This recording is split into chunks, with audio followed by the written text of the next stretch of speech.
Hello viewers, আসসালামু আলাইকুম। দেখেন আমি একটি মজাদার রেসিপি তৈরি করব, সরিষা ফুলের পাকোড়া। তো এটার মধ্যে আমি সরিষা ফুল কিন্তু আমি দেখেন কুচি করে নিয়েছি, আস্তাগুলো দিয়ে নেই, কুচি করে নিয়েছি। আর এটার মধ্যে আমি এই যে পেঁয়াজ কুচি দিয়েছি, রসুন কুচি, কাঁচামরিচ কুচি করে দিয়ে লবণ দিয়ে, আর এটার সাথে কিন্তু আমি যে দেখেন ডাউল বাটা দিয়েছি। এখন আমি সাথে কিন্তু উপকরণও দিব। উপকরণ হচ্ছে যে হলুদের ফাঁকি, দেখেন আমি হলুদের ফাঁকিও দিয়েছি, বেশি না অল্প। আর এখান থেকে লবণটাও পরিমাণ মতো, এই যে পরিমাণ মতো লবণ দিয়েছি। আর এই যে এখানে ধনিয়ার ফাঁকি দিয়েছি, আর হালকা একটু মরিচের ফাঁকি দিব, বেশি না, কারণ ওইখানে কাঁচামরিচও কিন্তু আমি দিয়েছি। এই যে দিয়ে দিলাম। এখন আমি সব ফাঁকি দেওয়া শেষ। এখন আমি এটাকে ভালো করে একসাথে, মানে এই ফুল দিয়ে ভালো করে একসাথে এটাকে মিশ্রণ করতে হবে ভালো করে। আর এই যে ভালো করে মিশ্রণ করে তারপরে কিন্তু এটাকে বসাইতে, মানে পাকোড়া বানাইতে হবে। তো পাকোড়া বানানোর আগে এটাকে মিশ্রণ ভালো করে করতে হবে। তাই আমি ভালো করে এটা মিশ্রণ করে তারপর কিন্তু দেখাবো পাকোড়া তৈরি করে।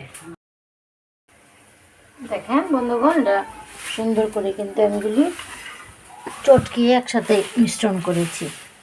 এই সরিষা ফুল এবং ডাউল করে তারপরে এই যে আমি কড়াতে আমার এগুলো দিয়েছি, সরিষা ফুলের পাকোড়া। এটা কিন্তু দারুণ টেস্ট, বিকেলের নাস্তা। এটা আসলে সরিষা ফুল সংগ্রহ করতে পারলে করা যায়, আর না করতে পারলে না। সরিষা ফুল বলে কোনো কথা না, সব দিয়ে করা যায়। ফুলকপি দিয়ে করা যায়, বাঁধাকপি দিয়ে করা যায়, সরিষা ফুল দিয়ে করা যায়, কচু দিয়ে করা যায়, সবজি সব দিয়ে করা যায়, কচু শাক দিয়ে করা যায়।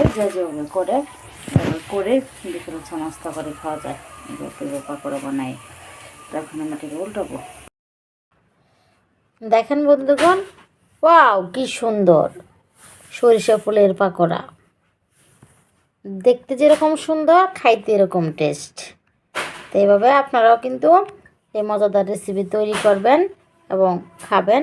আমাকেও বেশি বেশি কমেন্ট করবেন, যাতে মানে কী পরিমাণ টেস্ট হয়েছে এটা আমাকেও কমেন্ট করে জানাবেন যে এটার টেস্ট কীরকম। আর এটার সাথে আপনারা কিন্তু চাউলের ফাঁকিও দিতে পারেন। আমি কিন্তু চাউলের গুঁড়া দিই নাই, আমি শুধু ডাউল দিয়েছি।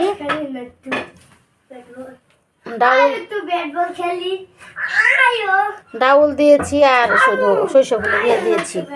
এই জন্য আমি এটা এবার আমার মতো করে আমি বানাইছি। ডাউল দিয়েছি, ডাউলটা ভিজিয়ে বেটে আর ফুলগুলা মানে করে পলে তারপরে এগুলো চটকে একসাথে কাঁচামরিচ, মরিচ, এই পেঁয়াজ কুচি, রসুন কুচি, কাঁচামরিচ কুচি আর হালকা একটু ফাঁকি এভাবে দিয়ে লবণ দিয়ে, হালকা লবণ দিয়ে চটকে তারপর আমার এই রেসিপিটা তৈরি করেছি।